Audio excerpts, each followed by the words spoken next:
Grande área, Flaismar atento, a bola viaja no segundo pau, toque de cabeça.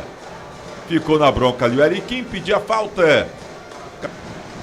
Dagson domina, faz o giro, chuta no gol, a bola vai pra fora. Série B do Campeonato Cearense de Futebol pro Cariri. O Will faz o cruzamento, olha o toque de cabeça! Pra fora! O Natan tá sozinho, tem liberdade. Faz o cruzamento, bota na área. Olha o toque de cabeça! Pra fora! Pra chegar quem tá lá na frente pra finalizar. Olha ali o Eric, bota na canhota.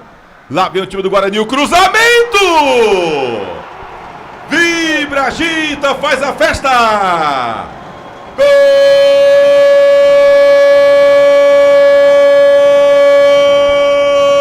O árbitro é o Cariri querendo gol de empate. Dagson! Pra fora! O Mondragon foi na bola. O Thiaguinho faz o cruzamento. Dagson! Mondragon gigante! Bota a bola pra linha de fundo. Engata a quinta. Aí tentou. Opa! O Janderson! Rapaz! O Janderson tentou, foi o cruzamento. Denis Garcês autoriza. Lá vai Conrado na bola, a bola viaja, o toque de cabeça pra fora.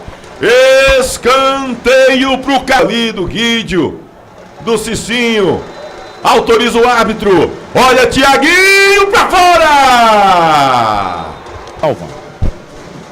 Volta a bola lá pra dentro da... Olha o gol! Vibra, agita, faz a festa! Gol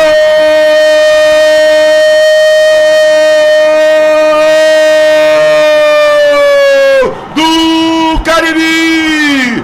Thiaguinho! E a bola do Cariri chutou! Defendeu o Mondragon! Vinícius Bacurau chutou! No gol pro Guarani! Na bola, Mondragon! Vai pra bola o zagueirão, Flaismar! Já pegou duas, lá vai o Will, chutou no gol! Lá vai Jefferson na bola, na trave! Lá vai Charles na bola, o zagueirão chutou, Flaismar! Vai o Alisson no gol. Lá vai Thiaguinho, ajeita, chutou no gol. Contra o Flaismar. Olhos nos olhos.